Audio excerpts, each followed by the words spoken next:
And good afternoon, Muskegon. It's March the 8th, 2024. You know what time it is. It's time for Touring It to your show for news, information, and more for Muskegon, local, state, national, and international news. That's how we're holding it down. Let's bring in my co-partner, Pastor Melvin Burns II. How you doing? I'm good, Brother Gregory T. How's it going? Good. Back in the flagship, I man. see. Yeah, It's a little odd. you're on the mothership today. All right. Covering the mothership. Hey, listen, some important things, Muskegon. First of all, how y'all doing out there? Hopefully great on this rainy day. These shows repeat themselves on our social media, 103.7 The Beat or M106. You can catch them on Facebook and all multimedia, including YouTube. So they do repeat themselves. So if you're driving and you miss it, you can go back and see it again. If you would like to be a part of today's conversation, please go to those Facebook sites, WVS 103.7 The Beat or M106, and you can be part of the discussion. Now, do me a favor. Do me a favor out there. If you are watching or listening and are on Facebook already, which we see we do have numbers already, please share this to your site. Pastor Burns, what does the weather look like? Well, today we have a low of 39, high of 47. It says 90% chance of rain, but we're going to up that to 100%. Yeah, we get up that to 100. Tomorrow, low of 30, high of 43. Sunday, breezy, low of 29, high of 39. Monday, the sun comes out, low 29, but it'll have a high of 50. Tuesday, low 39, high 54. Wednesday, low 40, high 43. And then the sun disappears again on Thursday with a low of 39, high of 53, and 40% chance of rain. All right. Today is a very special day. Other than it being March, which the weather is crazy, but we'll take it. We have one of our favorite. Uh, I just can't say enough about her. She is the current clerk of Muskegon County. She is retired, and we're going to talk a little bit about that. She is one of the political analysts of this station, and she keeps it real. Put your hands together, Muskegon, for Karen Buie. How you doing, sister? I'm good. How are you today? I'm doing great. Back in the flagship, trying to get myself prepared. How are you doing today? I'm good. As you can see, I'm back in the vault I at see it. our office. Where do they have you? Gosh. They got me back in the vault because the new windows that they put in the county building don't allow for good reception on Zoom or anything. So I have to come in the vault if I want to have a decent conversation. All righty then. Well, let's get to it. Karen, tell people a little bit about yourself, and maybe say from Muskegon and everybody that has flown. Congratulations on your retirement. Thank you. Thank you. Yep. I just retired from American Airlines, where I'd been there a little over 10 years. And I was stationed in Chicago, and I absolutely loved it. So I got a chance to travel the world and get an opportunity to see different cultures. And it was a wonderful experience. So I retired in November after I was appointed as the clerk here in Muskegon on May 1st was my swearing in. So I've been here ever since. I was working both jobs there for a minute. How, I don't know, but I was able to do that for about 8 months. And then now I'm free to do this full time. It was wonderful for you because us sitting back looking at your pictures, our little places you're going. It was I know painful, especially when I kind of miss it, but now I get to fly free. So whenever I get a chance to get a vacation, which isn't anytime soon. okay. Well, let's talk about. We got a lot to talk about. You serve as our county clerk. Yes. Yes. And we just came off of a very successful um, early voting, which was new to Michigan totally, and the presidential primary election. So it went extremely well. Um, we implemented the consolidated site. So I had 21 of the 23 cities and townships at a consolidated site in the Marquette County building in the meeting place. And everyone was extremely pleased at the way it went. The Secretary of State's office did a drop in on the first day, and we got a glowing report back from them. Holton and Dolton did their own, and so everything and went fine. We just finished canvassing on Wednesday because we had to wait until the overseas ballots were returned. So the canvass is done. It's now submitted to the state for the State Board of Canvassers to certify it. So now we're already getting ready for the May election. Okay. How did the numbers look for the presidential? For the early voting, Yes. we had 535 people come through in those 9 days at the consolidated site. Muskegon, the city of Muskegon, ran theirs in correlation with us. They had 100, and I believe Dalton had 100, and Holton had 45. So roughly 800, 900 people voted early, which is consistent with the way the numbers are showing throughout the state of Michigan. It's about 20% of the voters. So it wasn't too bad. The next race for the is first going to time. be won by mail, though, correct? Yes, yes. The absentee ballots were extremely high, which is really, really good because it gives another option for people to vote. They can vote by absentee ballot. They can vote in person during the early 9 days, or they can vote on election day itself. Mm-hmm. Pastor Burns. Is the number of absentee voters continuing to increase? Yes, we saw about an 80% increase. What percentage of voters are voting absentee now? It's probably close to, I would say, almost 65% of the voters, which is really, really good because it gives people an opportunity to sit down with a cup of coffee, look at all of the proposals, your candidates, study a little bit, and give you some time to think about it and research what you're actually voting for and who you're voting for. So I love no reason absentee ballot. I believe we're probably going to, you're always going to have those people that just really like the election process and like to walk in and cast their ballot. But this is a busy time for people, and people have busy lives, and this is a way that they can still exercise their right to vote, but at their convenience. You said something that I'll say, but you don't have to touch it. People study the ballot, study who you're voting for, and I'll just leave it at that. Okay. All right. So, what are the stipulations for somebody that would like to be an absentee ballot vote absentee, or now anyone can vote early now? Anyone can vote early.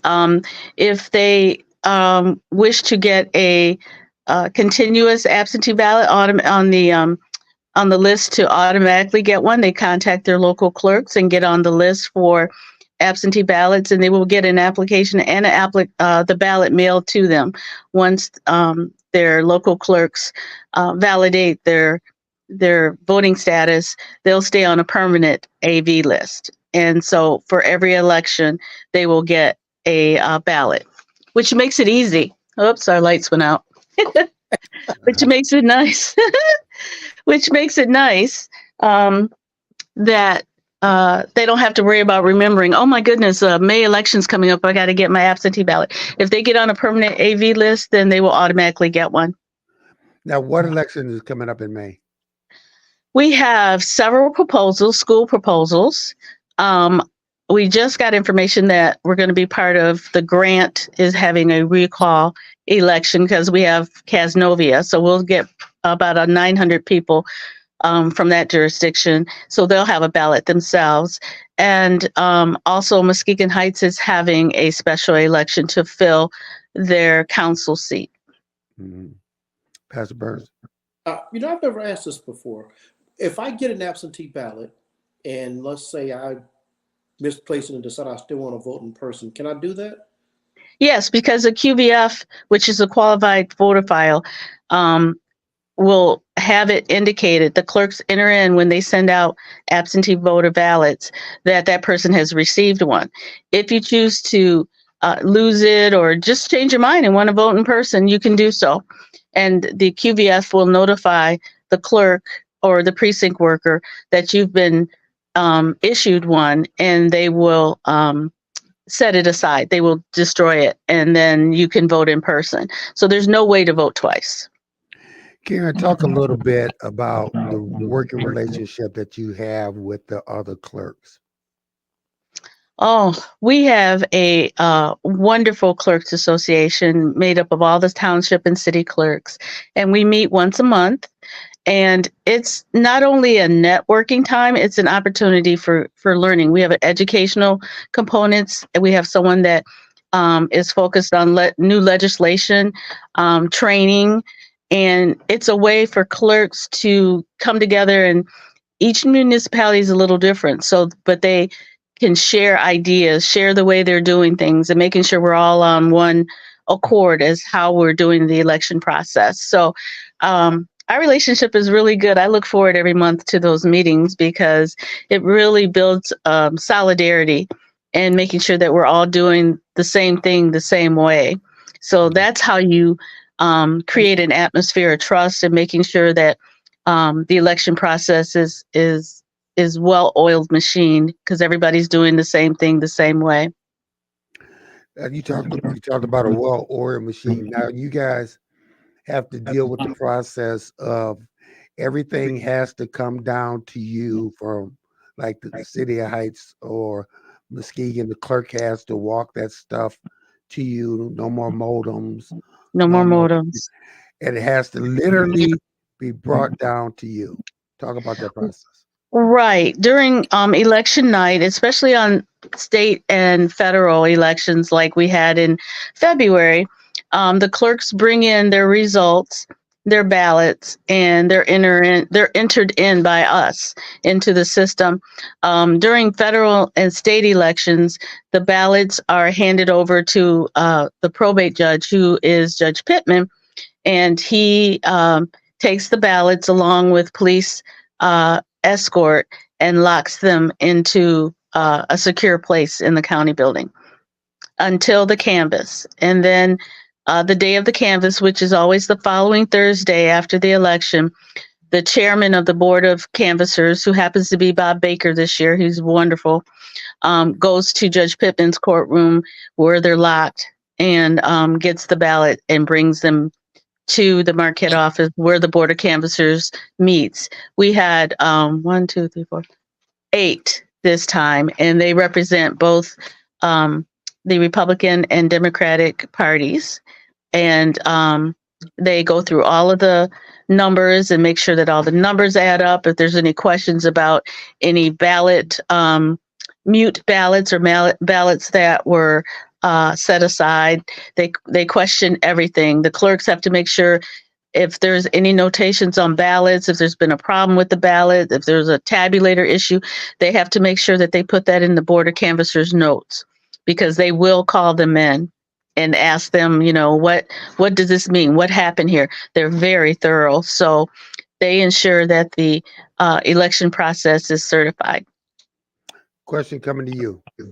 Bonita Threadgill. Hi, Karen. You are doing an exceptional job.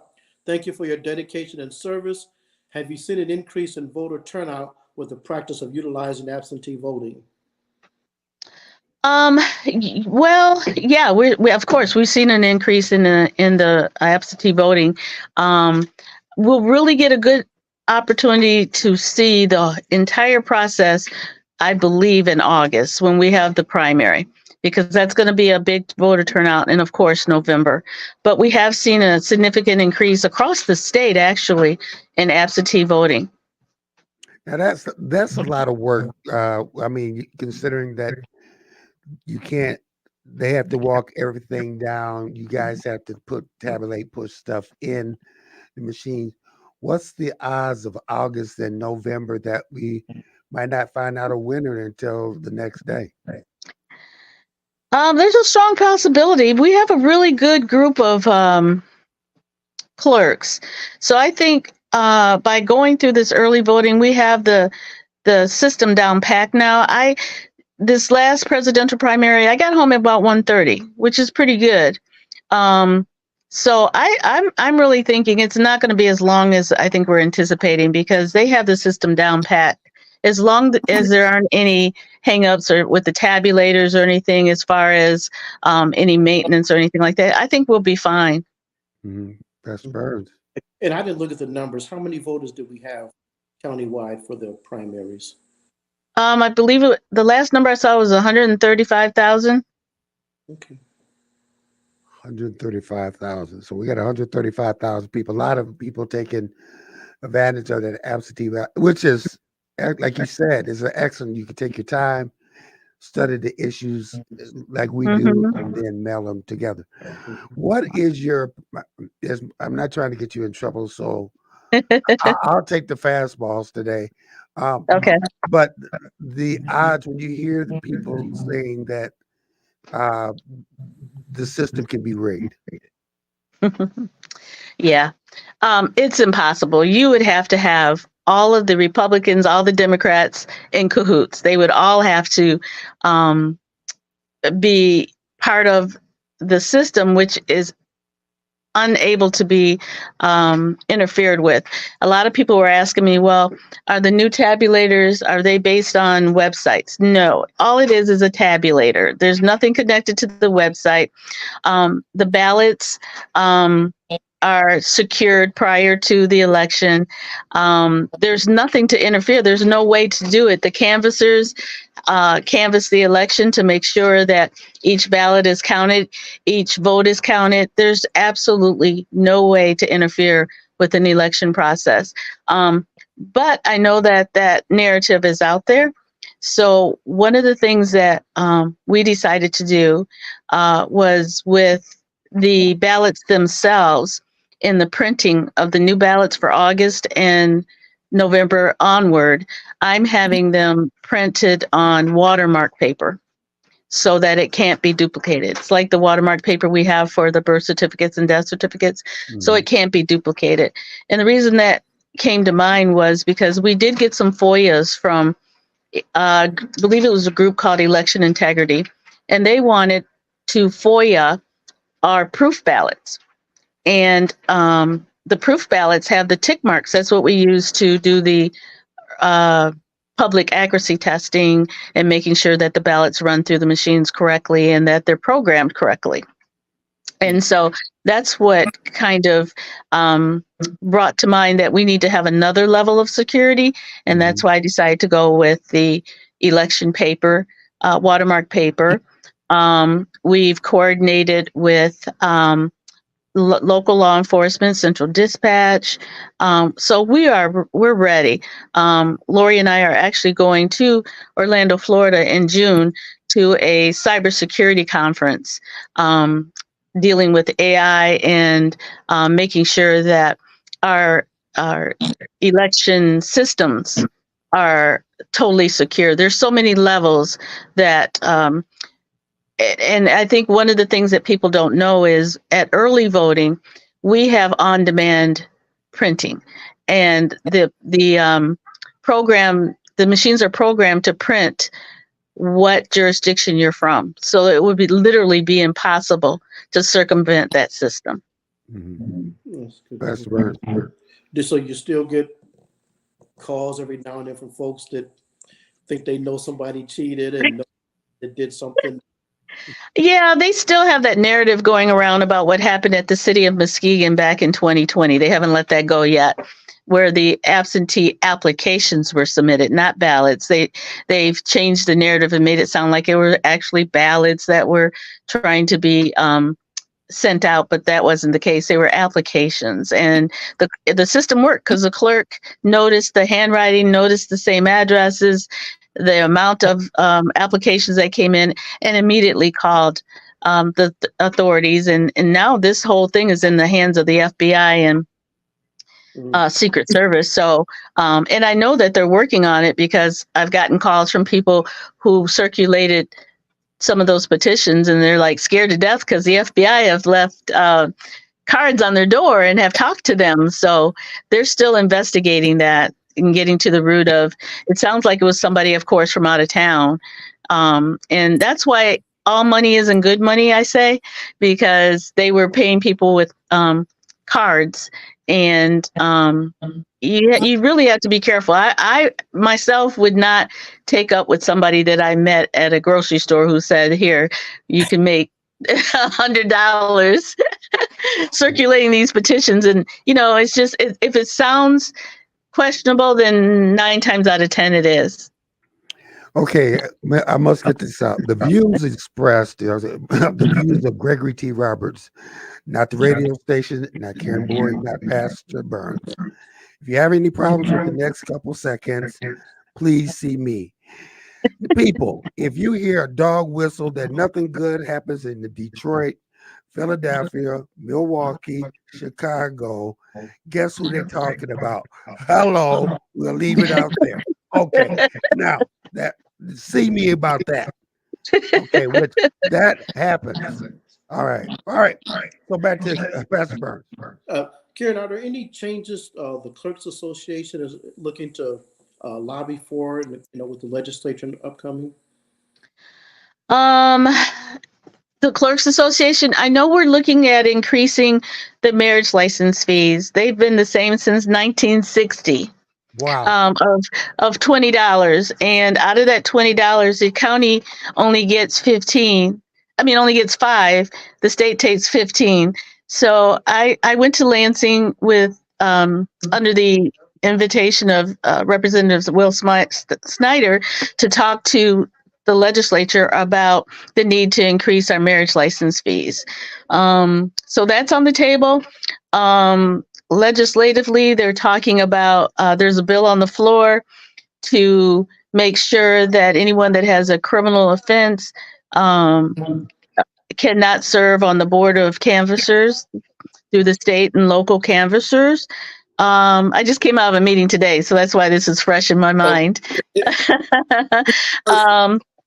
There's also talk of the cities changing their charter or adjusting their charters to reflect when office holders can take office, because some of the charters have their winners taking office prior to the election actually being canvassed and completed. So there's going to have to be some adjustments in charters for that. So right now, like I said, we had that issue in Muskegon Heights. I was telling people we had that issue in Muskegon Heights. Yes. But things changed from 20 years ago when we did the charter, and I'm not right. totally responsible, but there was a little history about why it went from changing in January to changing after the election, which I won't get into. But yeah, and the Heights was not the only entity that had to change. Northern Shores, there were other cities because they had the same thing where the office holders took the office the very next meeting after the election. So it's just, they went from 3 days to now 6 days waiting for overseas ballots. And that's what changed everything. Because 6 days is a long time to wait. So we can't finish the election until pretty much 6 days after the election is finished. So it's kind of cumbersome. Yeah. But that's the law that they changed recently. Now you have a great staff there, but you guys do have to ask for more money. I mean, like registering and making sure your business is registered. What's that, $10? Yes. Yeah, our fees are relatively low when you do a comparison to other cities of our size. So, with inflation comes some increase in costs. So we're just taking it slow. We don't want to just throw the whole kitchen sink at everybody at once. So we'll start with marriage licenses, birth certificates. Those fees, like the marriage license, are set by the state. So we can't just haphazardly increase the fee on our own. You also, the clerk's office also license with guns? Yes, we do CPL applications, and what happens is the individual comes in, does the application after they've completed their training and they have their certificate of training. They pay their fees, and then we send the information to the state police, who gives us clearance that there aren't any outstanding issues on their record, and then they notify us when we can give out the certificate, their card, their CCW. How long does the average time does that process take? Usually it's pretty quick. Usually about a week. It's not a long process. I'm about to go there again. Pastor Burns. Okay, let's you rest for a minute. Karen, in case people don't know, we'll do this a couple of times during the show. There's a plethora of things your office does. How can they reach the county clerk's office? They can reach us by 724-7160, and we're also located at 990 Terrace Street, Suite 10150. We're located in the, we call it the Hall of Justice, but most people know it as the county building. And when you come in through the entrance, you take the first right-hand hallway, and we're on the very last office on the left. We will be moving on April 1st. This will be my big announcement. April 1st, we will be located at the Marquette campus. Only vital records, that's birth certificates, CCWs, death and marriage licenses, will be located on Marquette. So we'll probably be shut down for 2 or 3 days as we do this move. So that's coming. That's our next biggest project. So not the whole county clerk's office is moving, just part of it. Just the vital records. Circuit court records will be back on the 6th floor. Right now they're across the street at the Johnny O. Harris building because they're renovating the whole 6th floor. Mm-hmm. So in September, they will be moving back upstairs. And so what they're attempting to do is make the county building the Hall of Justice, everything to do with court-related activities. So the Register of Deeds, vital records, the water resource, the treasurer will all be located at some point in the next year to the Marquette office. Now, this is not your first rodeo. I mean, you served as county clerk before. Are you surprised at how politics have changed since the last time you were a clerk? Absolutely. In fact, I wasn't sure I wanted to get back into the fray. Yeah, it's changed a lot. It's of course more technical because of all the different things are constantly changing. Election laws are constantly changing based on the atmosphere and the political climate is what I've noticed. Things change because of the political climate. Like, for instance, not having modems anymore. That changed because of the conspiracy theories of being able to interfere with modems and that sort of thing. The level of security has increased because there have been so many threats towards clerks and election workers. They even passed a law that made it more penalties for threatening or intimidating voters or voter workers in the precinct. And so that's why I thought it was really important that we collaborate with the sheriff's department, the local police departments, and central dispatch to put emergency plans in place. So we've already had our meeting. We've already implemented it during the primary election. For those that came in, especially on election night or during the early voting, we had security. We had officers there standing by just to make sure that no one interferes with anybody's process of voting. And that was one of the pillars of my promise to the community, was that I was going to ensure that there was no nonsense in our polls and our precincts, that everybody was going to have the ability to vote in peace without any harassment, any threats, any fear of any kind of retaliation. So we had zero problems at our consolidated site. Now, this was outside of our span of control. At the Muskegon administration building, they had a shooting outside, I guess, that day of election day. So they shut down the precinct. and secured it. But it was only about 10 minutes that it was on lockdown. But that was outside of us. That was just some young people deciding to take things into their own hands. But that's one of the things we want to make sure that our people feel secure and safe. Pastor Burns, you better take the next question before I blow up on that issue of people messing around with and threatening Eat it people. up Okay. today. Karen, we talked about the election and some of the clerk responsibilities, but you have some other statutory responsibilities as a clerk also. Why don't you talk about some of those? Right. Statutorily, I'm the records keeper for all of Circuit Court records. I have two offices. The Circuit Court Records Office takes care of civil and criminal and family court records. They also make sure that they do the bail bonds and the sheriff sales. Anything Circuit Court related, they do divorces, they do uh, anything over $25,000 civil suits. And then in vital records, we take care of CCWs, which are concealed weapons, marriage licenses. I take care of all the titles of the cars in the county. I take care of all the doing businesses. We take care of. I'm responsible for all the minutes for the county commissioners.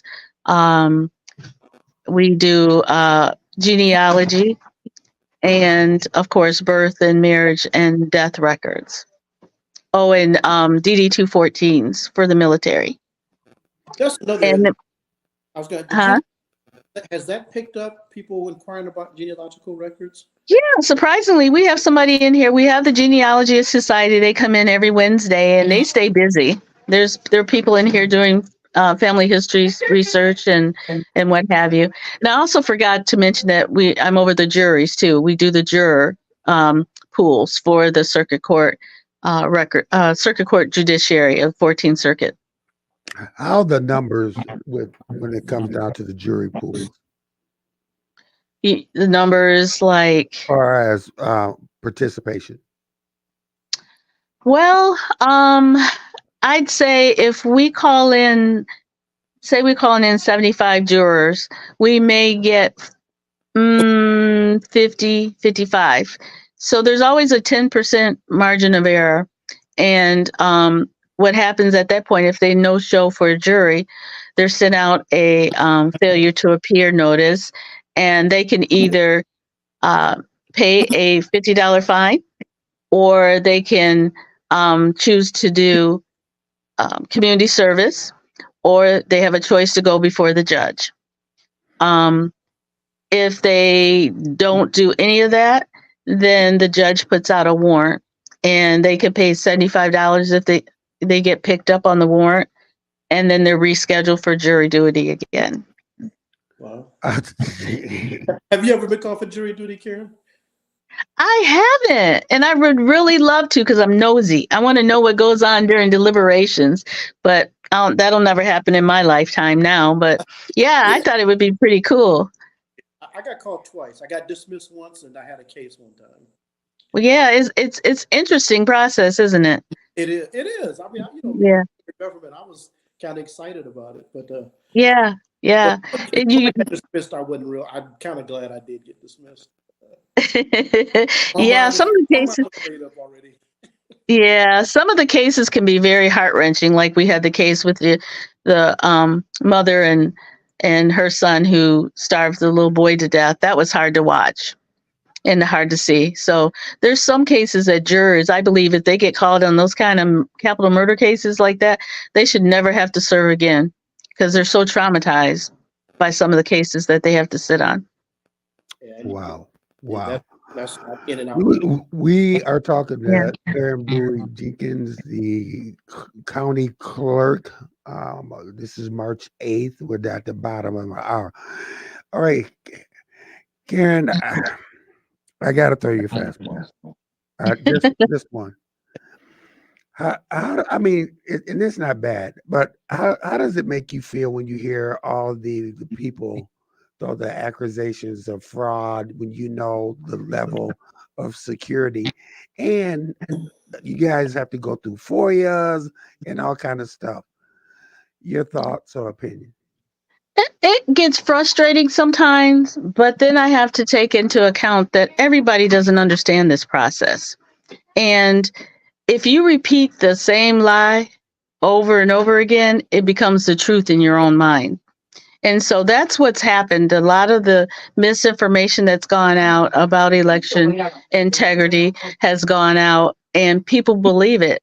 That's why I try to, when I'm talking to groups, to really encourage them. We do public accuracy testing. That's an opportunity for the public to come out, test the machines, turn the paper upside down, turn it backwards, turn it sideways, see if it goes through, test the machines.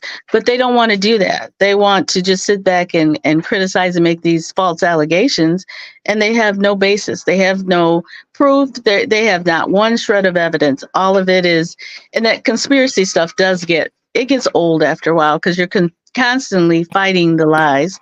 So when I go out and speak to groups, I just explain the process and explain to them that there's literally no way to circumvent the system. And then a lot of times I'll say, well, where's your evidence? Give me a case. Show me what you're talking about. And not one time has that ever happened. So let's go through the process. So if in the presidential elections that are coming up, or any election, there are several ways that you can test the machines. You can be a poll watcher. You can actually, I don't know if you need workers, but there are many ways that you can get involved. Absolutely. And that's what I encourage people to do. If you don't trust the system, then become part of the system to make sure that's your checks and balances. Preaching proud now.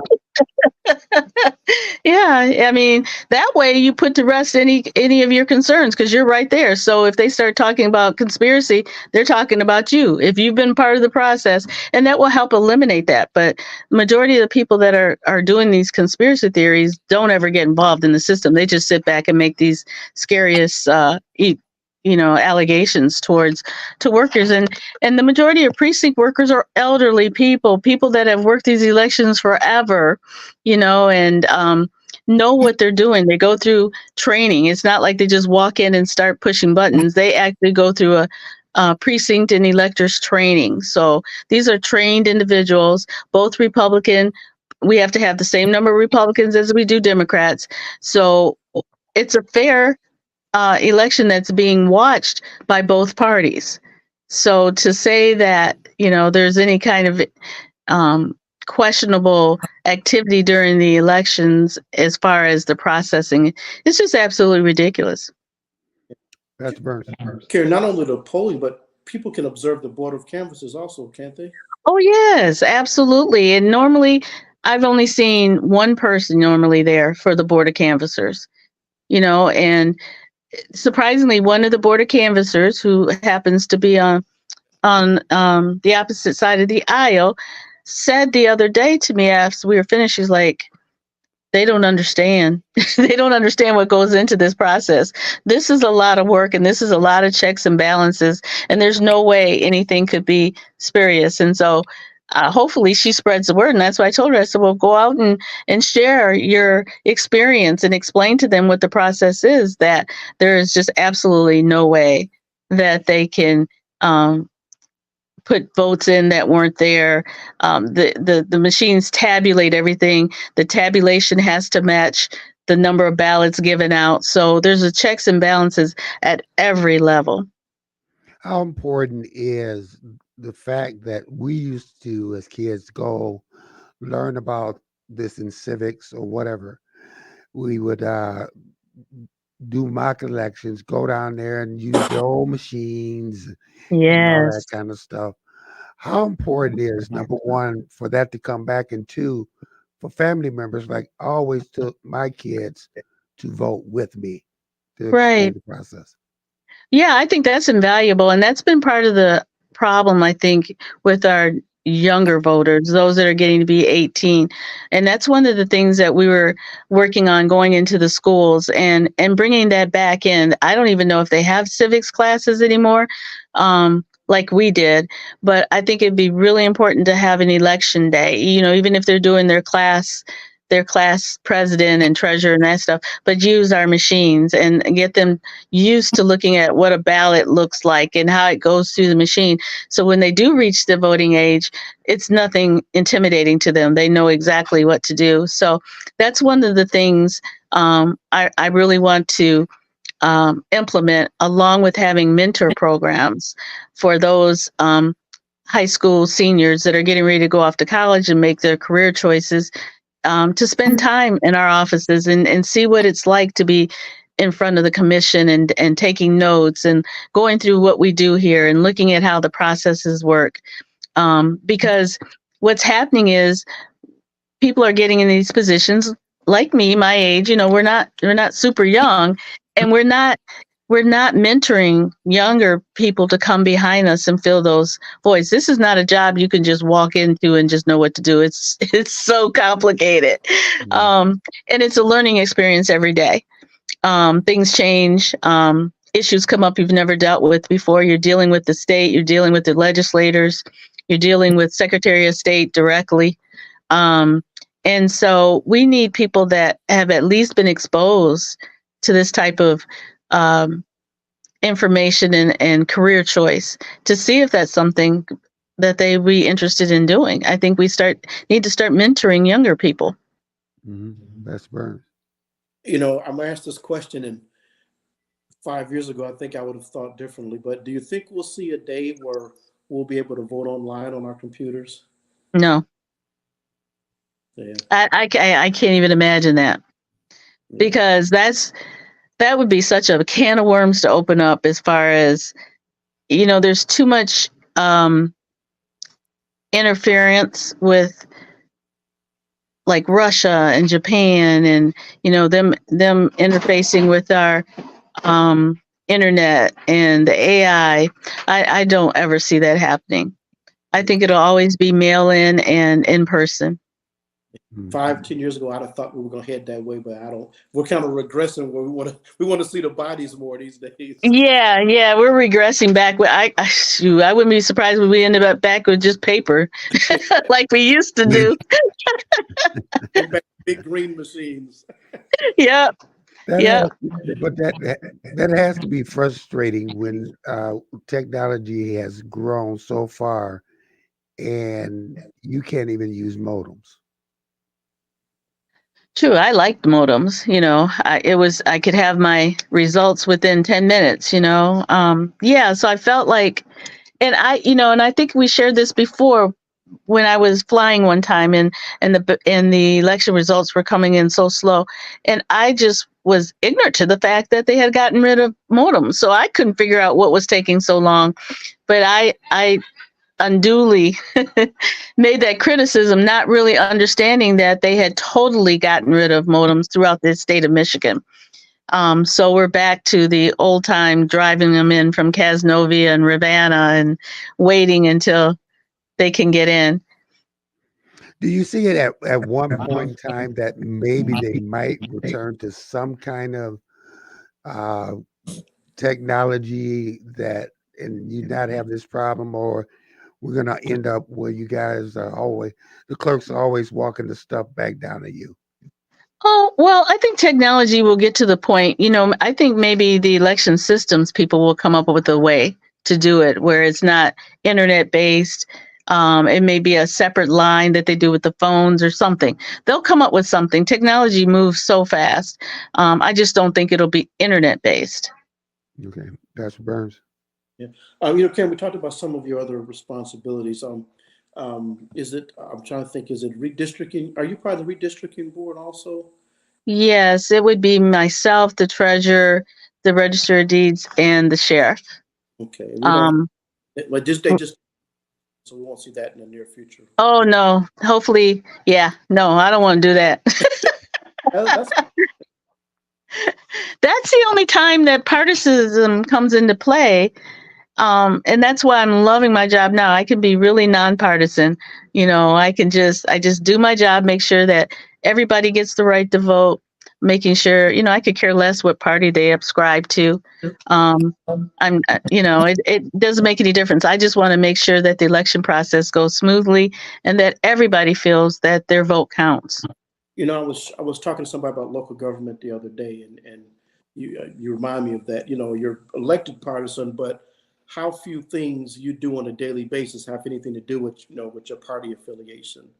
Yeah, on a daily basis, zero. Mm-hmm. Zero. Nothing I do has anything to do with how I feel politically leaning at all. Marriage license, death records, birth certificates, it's just business. So yeah, I really wish this position was nonpartisan. I really do, because the job of a clerk is to be record keepers. We'll talk offline because I have a few county positions I'd like to see go nonpartisan, but nobody, when I say that, nobody agrees with me. Yeah, I think it should be somebody other than the clerk, because, you got elections, and I think to me, that's a conflict. But maybe when I become Secretary of State, we can address that. There you go. Okay. Okay. We'll talk about we'll be right there with you. Karen, talk to the people first that you work with, the poll watchers, everybody that you come in contact that they've been doing this for years. Talk to those people to encourage them that what they do is important. Oh, absolutely. They are the core of what we do. We could not run elections without the dedicated people that we have working the elections. They're intelligent, they're dedicated, they're taking time out of their days to be a part of a democracy that will dictate how our lives go. And so I always make sure that I travel around to all the precincts and ask them if they need anything, thank them for being there, because I explained to them that they are the core of what we do. We couldn't do it without them. So it's very important that they feel safe, they feel secure, they feel prepared for each election. And we try to do that. And we have a tremendous amount of awesome precinct workers. With the early voting, we're starting to get new ones, because that's the inspectors for the early voting aren't necessarily the same inspectors for election day for the different precincts. So yeah, they're our golden children. They really are, because we really appreciate them. Now, this year, especially, you see a lot of people, and don't buy into the hype about people are staying home. No. Go out and do your due diligence. But you see people taking their vote and putting their vote aside and stand away a party. You've seen a lot of protest votes this year. Yeah, we had I believe it was about 100 uncommitted votes. And to me, that circumvents the system. Why vote then? And it sends a bad message to people that really don't understand what's going on. There are other ways to get the attention of the candidates. And I just encourage everybody to get out and vote, because one vote can make the difference. And a lot of people feel like, oh, my vote's not going to count. Yes, it is.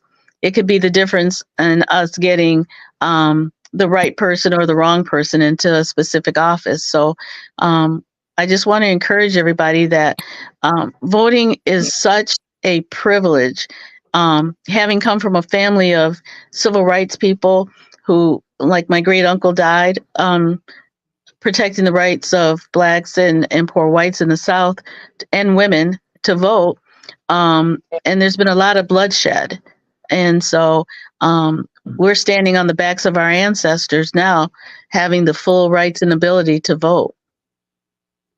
Now you're talking to somebody that has not missed any election, not one. But talk to the people out there that are talking about. There are a group of people, citizens, that are talking about because they don't like either of the candidates not voting. Well, that's not a good thing either. Even though you may not like the candidates, you have to look at what the candidates stand for. And you might not like the person individually, but look at what their administration stands for. They're the figurehead, not so much the person in charge. So it's important to use your vote, even though it's almost like picking the lesser of two evils. But you have to make a choice. And I just encourage people to look at the platform, look at what the candidate stands for, look at their prior record, look at how they conducted themselves before they were in office, or the time they were in office before, or what they've done now, and weigh it out. This is too crucial of an election to just sit it out. This is probably the biggest election we will ever experience in our lifetimes when it comes to policies, when it comes to affirmative action, where it comes to border security, health benefits, Social Security, making sure that inflation stays in check. So many issues. We've got a war going on now that we don't want to see cross over into our shores. Mhm. And so we have to ensure that we have a strong military leader that is going to protect our interests both near and abroad. Pastor Burns. Okay, Karen, let's remind folks the elections we have coming up this year. Yes, we have the May 7th election coming up, and those are local elections. We have August 6th, which is the primary election, and all the offices, judiciary offices, presidential elections. I'm on the ballot. The sheriff is on the ballot. The prosecutor for the primary, and then November 5th will be the general election where everybody's on the ballot, partisan, nonpartisan. Is anybody running against you so far? No, I haven't. The filing deadline is April 23rd, so we will see. Okay. People, be smart, stay home. Oh, okay. Do yourself a favor. Don't even think about it. Okay. All right, Karen. We got a couple minutes left, and I want to put your other hat on. I Okay. want you to talk to the air personnel that you had a chance to work with and the strife that they don't need to go through because you had to live that life too. Yeah. I just want to keep them encouraged because right now it's a struggle, not only dealing with the general public, but dealing with the airlines. They're not being paid for boarding. So we would check in at 3 or 4 in the morning and not get on the plane till sometimes 7 to 8 that morning. And all that time is unpaid until the doors close on the airplane. You're not being paid. So I would encourage my coworkers, I still call them coworkers, to stick to their guns because they're in the middle of deliberations for contract negotiations. But to the general public, they think that flight attendants are there like air waitresses. We're not. They don't even train us on how to serve. They train us on safety, security, how to react in case of an emergency. We do CPR, learning how to deliver babies. We're nurses, we're firefighters. We learn how to fight fires with the actual equipment. We have to go up into the cockpit and be prepared to help the pilot or the co-pilot if need be, if something happens to them. That's why you see the flight attendants go up and close the door as the pilots come out to either use the restroom or take a break. So we were highly trained. Where it's until I went into that field, I never knew how much training went into that job. We have doctors and lawyers and pharmacists and all kinds of people with different backgrounds working as flight attendants, and then they still work their other jobs, maybe on weekends or when they work around it. But they said it was easier to get into the top 10 of Harvard than it is to get into the airline. Wow. Now talk to the people that take the flight attendants for granted Yeah. Yeah. Just know that we're there for your safety. We are not waitresses. We're there to accommodate you and make sure that you're safe, um, and make sure that you're comfortable as possible. But it is now it's become more of a stringent felony to assault flight attendants or be derogatory towards them. And the airline has taken pretty much a zero tolerance to that. So those who come onto the plane inebriated or just in a different headspace just needs to know that a flight attendant saying, I don't feel comfortable flying with this person, will have that person removed immediately. So I just encourage people to treat people the way you'd want to see someone treat your daughter or your son, because we have men. And just know that we're there for your safety. It's a tough job because people come in and they've gotten harassed by TSA, and so now they're mad at everybody, and they come in and they yell at us. And yeah, but in the 10 almost 11 years I flew, I really only had one or two instances where I would really can remember that anybody was rude or obnoxious, or to the point that I remember it. So there are more good people in this world than there are people that give other people issues. So people don't get chopped in the throat. Okay, be nice. All right. Karen, once again, give us those telephone numbers, how people can contact the clerk's office. 724-7160, or we're located at 990 Terrace Street, the county building, suite 150, which is the first hallway to your right as you enter in, and we're the last office on your left. Pastor Burns, you get to close us out today. Karen, thank you so much for joining us. You're You're a welcome. fresh air. You're a dear friend. You're an outstanding clerk. We appreciate you Thank joining. you. Thank you so much. It's been a pleasure. I love you guys. I love what I'm doing. I hope the community is pleased with my work, and I'm there for my community. And we are there for you. All right, Ms. Keegan, it's 3:00, the top of the hour. It's time for us to go. Karen Buie Jenkins, we thank you. Pastor Melvin Burns Bye. II, we thank you again. People are giving their applause on the show. Thank you very much. Remember, this is 22. Go out, sow a seed. Go touch somebody. You never know what they're going through. Go help somebody. Take care. Love you. God bless. Have a great weekend.